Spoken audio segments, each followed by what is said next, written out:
this is Saranya. இன்னைக்கு நம்ம குட்டி சமையல்ல வெயிலுக்கு எதமா குளுக்குளுன்னு ஒரு நீர்மோர் தான் செஞ்சு பார்க்க போறோம். எப்படி செய்யலாம்னு பார்க்கலாமா? ஃபர்ஸ்ட் நமக்கு நீர்மோர்ல ஃப்ளேவர் கொடுக்கறதுக்காக இஞ்சி, பச்சை மிளகாய், கருவேப்பிலை, சீரகம் எல்லாம் எடுத்து வச்சிருக்கேன். அதெல்லாம் ஒரு மிக்ஸி ஜார்ல சேர்த்து நம்ம ஒரு க்ரஷ் பண்ணி எடுத்துட்டு வந்துடலாம். நம்ம நடுவரல் அளவுக்கு இஞ்சியை குட்டி குட்டியா துண்டு துண்டா வெட்டி போட்டிருக்கேன். அதை உள்ள சேர்த்துட்டேன். 2 இனுக்கு கருவேப்பிலை உள்ள சேர்த்தாச்சு. காம்போடையே போட்டுட்டேன், ஃப்ளேவர் நல்லா இருக்கும். அதுக்கடுத்து ஒரு பச்சை மிளகாய் போட்டிருக்கேன். கொஞ்சமா ஒரு 1/4 டீஸ்பூன் அளவு சீரகத்தை உள்ள சேர்த்துக்கிறேன்.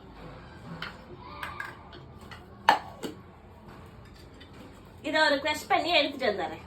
இந்த பாத்திரத்துல நான் சோறு வடிச்ச தண்ணி எடுத்திருக்கேன். உங்களுக்கு கிடைச்சா இதை எடுத்துக்கோங்க, அப்படி இல்லைன்னா பழைய சாதத்தோட தண்ணி எடுத்துக்கோங்க. அப்ப டேஸ்ட் நல்லா இருக்கும். ரெண்டுமே இல்லைன்னா பச்சை தண்ணி சேர்த்துக்கோங்க. இல்ல நான் அரைச்சி எடுத்துட்டு வந்த அந்த பொருள் எல்லாம் உள்ள சேர்த்துக்கிறேன்.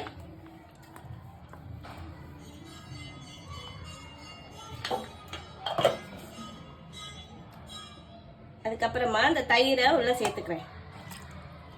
1 கப் தயிர் எடுத்திருக்கேன். எல்லாத்தையும் உள்ள சேர்த்தாச்சு.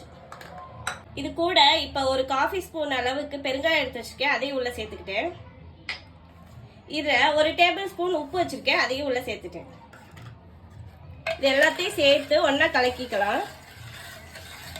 மத்த இருந்தா கலந்துக்கலாம், அப்படி இல்லைன்னா மிக்சியில போட்டு ஒரு அடி அடிச்சு எடுத்தீங்கன்னா நல்லா பிளெண்ட் ஆயிரும். நான் இப்படியே கலக்கிறேன். இதை ஒரு 5 மினிட்ஸ் அப்படியே ரெஸ்ட்ல விட்டுறலாம். 5 மினிட்ஸ் ஆயிடுச்சு. நம்ம இப்ப ஃபில்டர் பண்ணிக்கலாம்.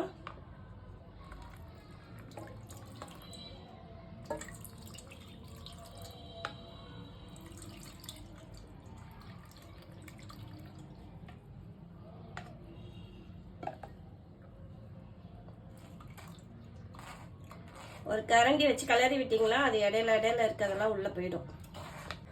எல்லாமே ஃபில்டர் பண்ணியாச்சு.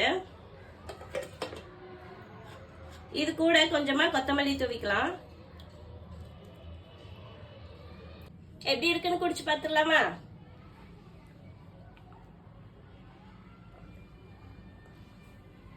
மைல்டான காரத்தோட உப்பு, அந்த மோரோட புளிப்பு எல்லாம் சேர்ந்து ஃப்ளேவர்ஃபுல்லா சூப்பரா இருக்கு. இதை செஞ்சு நீங்க ஒரு வாட்டர் பாட்டில்ல ஆஃபீஸ்க்கோ ஸ்கூலுக்கோ கொடுத்து விட்டீங்கன்னா ரொம்ப வெயில் காலத்துக்கு எதமா இருக்கும். நீங்களும் குடிச்சிட்டு குளுக்குளுன்னு இருங்க. நெக்ஸ்ட் வீடியோல பார்க்கலாம். தேங்க்யூ.